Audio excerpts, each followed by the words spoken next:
What it do, everybody? It's your boy King Crowder back again with another edition of History You May Not Know and Things That Are Not Taught in Detail for Show. Today's lesson will be talking about the great Mamie Phillips Clark. Many of y'all may not know who this iconic lady is, but she is one of the main ones, her and her husband, responsible for desegregating our inner city schools and the desegregation of schools in America. She was a Black American psychologist, social psychologist, along with her husband, Kenneth Clark, focusing on the development of subconscious and Black preschool children.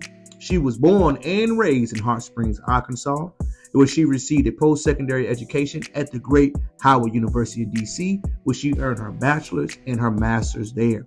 In her master's, she wanted to develop the self-conscious of the Negro children in pre-kindergarten schools. Clark worked with Black Arkansas preschool schools to speak on them using the Great Doll Test.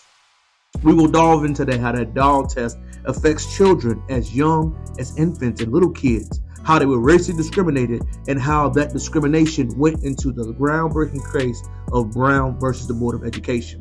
What she broke down was the white and Black doll test that we've heard before, but we'll break down why it was such a pillar at this time.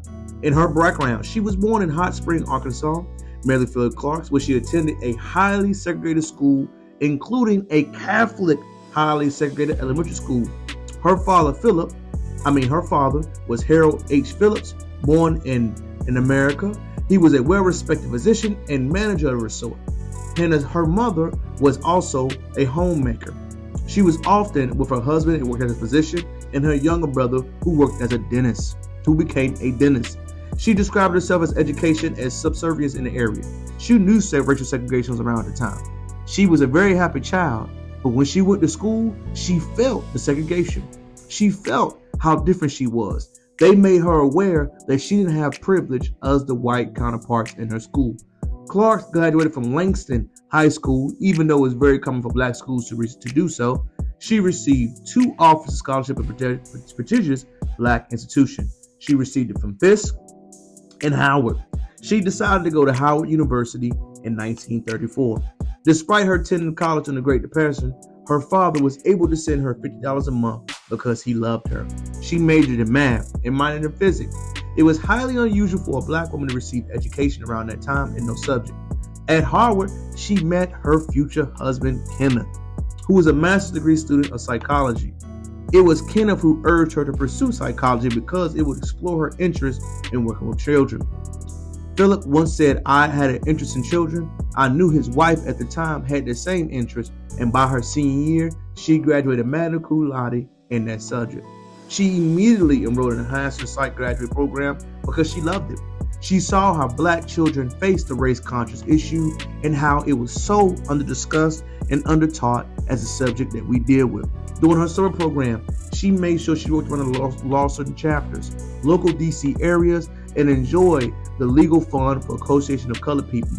She witnessed how people were going into, but it was never taught until her and her husband brought it up in the 1954 decision. They brought up, hey, socialism and segregated schools is hurting children as young as preschool. Black children are known psychologically that they are less than. Clark then earned a PhD in a subject, where she broke it down from Columbia University. She broke down acute tangible angles. What she did at the time was that Dr. Clark broke it down from the Black side. Remember, primarily, we have always heard history and lessons told from one perspective. What we do not have a lot of the times is the entire story being broadcast and taught. What Dr. Clark did was she did that. She broke it down a male-dominated white industry and added her perspective from a Southern Jim Crow segregated woman. What it was eye-opening. It was refreshing. It was detailed. And why was it such a nominative thing? When they conducted the doll study, what she did was she protect particular children of nursery school age. And what she did was her and her husband, working with the great attorney at the time, they broke them down from the ages 3 to 7 and went over racial preferential questions. What she asked them which doll do they view as a nice doll? They pointed to the white doll. Show me the doll that looks bad. They point to the Black doll. Point to the doll that looks like a white child. They point to the white doll. Point to the doll that has bad experiences. They point to the Black doll. The court system was speechless. They did not know that prejudice, discrimination, and segregation caused black children to develop a self-superiority and self-hatred complex.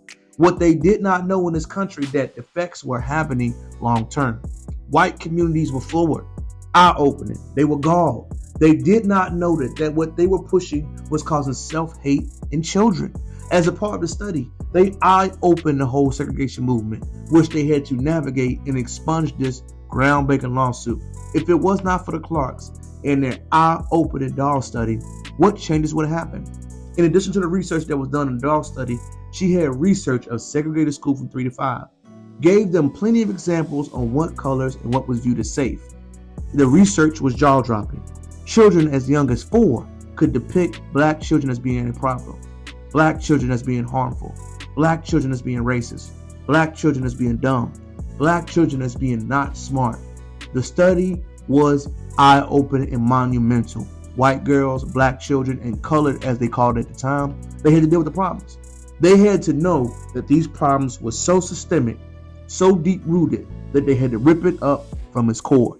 This is what struck down an integrated school system in the monumental court decision. Fast forward some more. She took this study around to the child centers all across the globe. Preschools and children later explained how behavior, emotional, psychological, spiritual, untapped problems affected them. Clark wanted to give a retirement and speak on how we need to get rid of these issues. It was so predominant what she did, and her work was so groundbreaking. Her and her husband, Mr. Clark, did phenomenal work to break down these barriers. They wanted to integrate schools, protect against racial superiority, and discuss these issues head on. In her personal life, they married in 1937.